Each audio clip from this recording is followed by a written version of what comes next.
Le président Félix Tshisekedi va-t-il s'en sortir devant Joseph Kabila?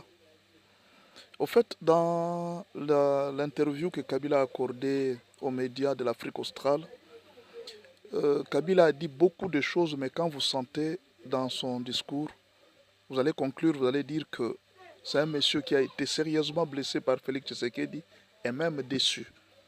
Alors, dans l'une des phrases, Kabila a dit ceci. Il dit: j'étais humilié, je suis tombé par terre. La plus grande erreur de ma vie, c'était le soutien à Félix Tshisekedi. Parce que je suis tombé, j'étais humilié, mais là, j'ai eu la force de me relever. Maintenant, je me suis relevé.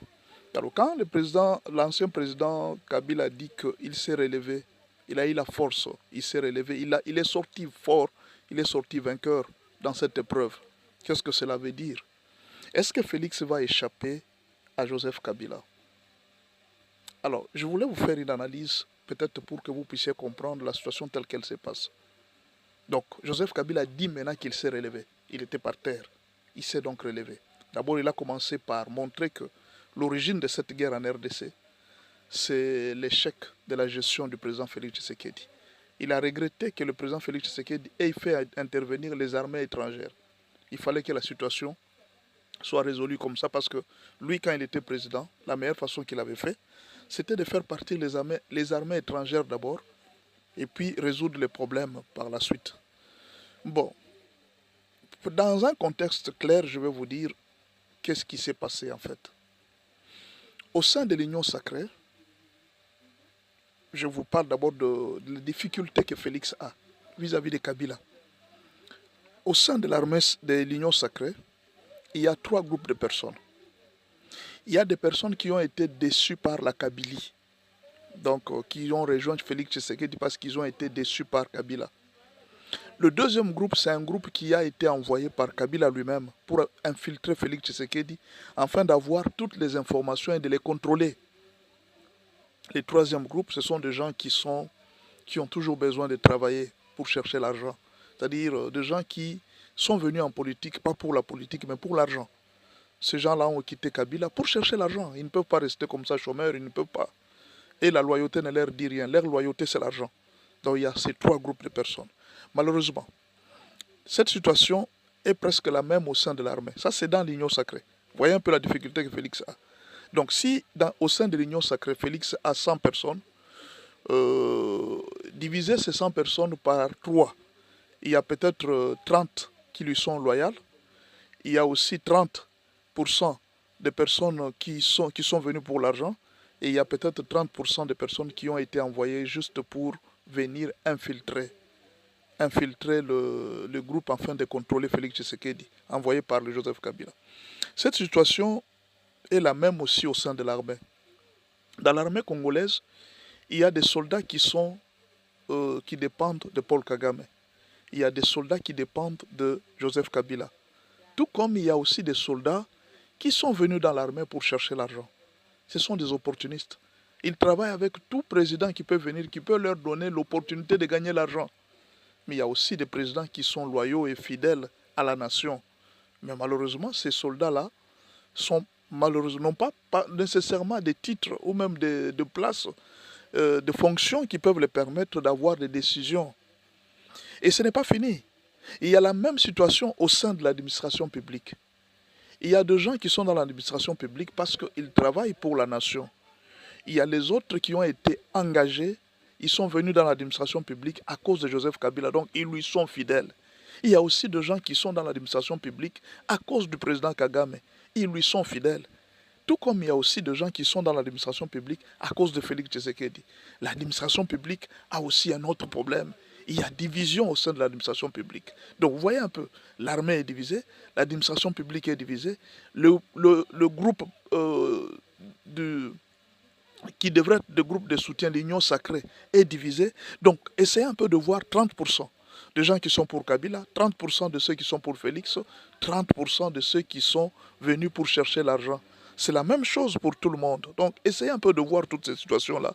C'est ça la difficulté que le président Félix Tshisekedi a jusqu'à ce jour. Beaucoup de gens sont en train de dire que l'armée est faible. Oui, Ce n'est pas que l'armée n'est pas formée. L'armée est faible parce que cette armée est divisée dans deux groupes.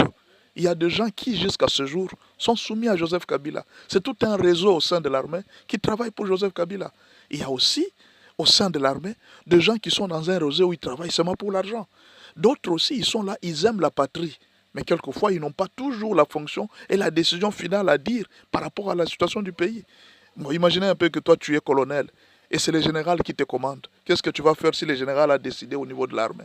Et si le général est pour Kabila ou bien pour Kagame? Qu'est-ce que toi, colonel, tu peux faire si ces gens ont décidé à ta place? Voilà les difficultés. Maintenant, la question que je me pose, est-ce que le président Félix Tshisekedi, avec ça, est-ce qu'il peut s'en sortir? Quelles sont les forces du président Félix Tshisekedi? La force du président Félix Tshisekedi, c'est le fait d'approcher tout le monde autour de lui.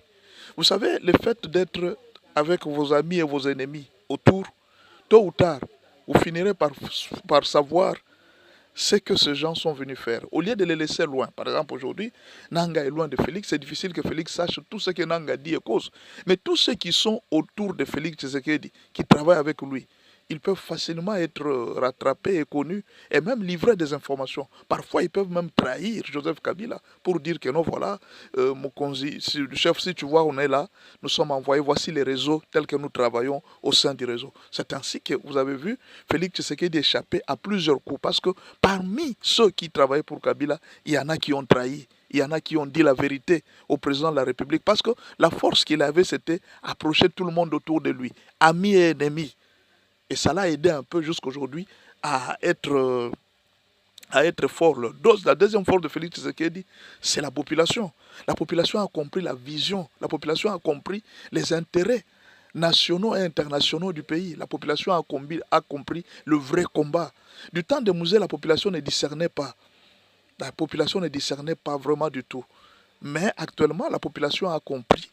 Et la population est en train de lutter pour le président de la République. Mais malheureusement, imaginez un peu que même si la population a compris, vous arrivez, les chefs coutumiers, ils sont dans les 30%. 30% pour Kabila, 30% pour l'argent et 30% pour un peu de patriotisme pour le président Félix Tshisekedi.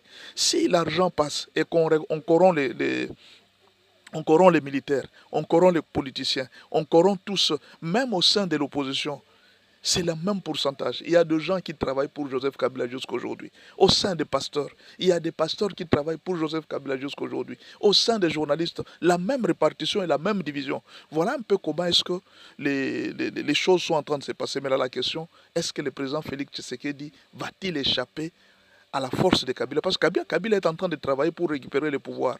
Ne vous en faites pas.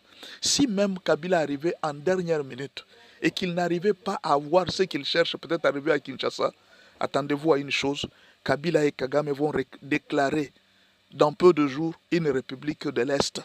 Et ça, c'est le dernier plan qu'ils sont en train de faire, le temps pour eux de récupérer une grande partie du territoire. Si Félix Tshisekedi persiste, parce qu'eux ne vont pas accepter de continuer à dépenser l'argent et à perdre beaucoup de vies humaines. Ils sont en train de perdre beaucoup de soldats. Et quelque part, ils sont dérangés. Ne croyez pas que tous ceux qui combattent la RDC, ils ne souffrent pas. Ils sont en train de souffrir sérieusement. Mais ils ne montrent pas qu'ils sont en train de souffrir. Ils continuent à se battre parce qu'ils ont un objectif. Alors, qu'est-ce que le président Félix Tshisekedi va faire? La dernière force que le président Félix Tshisekedi va faire, ce sont ses ministres. Il faudra qu'il fasse tout, d'impliquer tous les ministres à cette lutte. Quand, par exemple, le proche de Félix Tshisekedi ne font rien, et le peuple est en train de voir que le président Félix Tshisekedi les laisse comme ça, ce gens, ils ne disent rien sur la guerre, ils ne proclament rien sur la guerre, mais ils sont dans l'union sacrée. Mais c'est la question que beaucoup de gens se posent. Mais alors pourquoi le président Félix continue à laisser ce gens-là, qui ne l'aident en rien en fait? Il y a 30% peut-être de gens qui sont dans l'union sacrée, qui ne vous aident pas. Il y en a aussi qui sont là juste pour l'argent. Ça ne les intéresse pas. Demain, ils peuvent aussi vous abandonner si quelqu'un d'autre venait. C'est au président Félix Tshisekedi de faire maintenant un effort, de travailler sérieusement cela, et si même possible, de réduire autour de lui des gens qui ne lui sont que loyaux. Ce niveau des alliances, de faire l'alliance pour les alliances, non, les gens de l'Est risquent de penser que non. Pour le moment, le président Kabila le président Félix Tshisekedi doit rester seulement avec la crème des crèmes. Ceux qui lui sont tellement loyaux, ce sont ce genre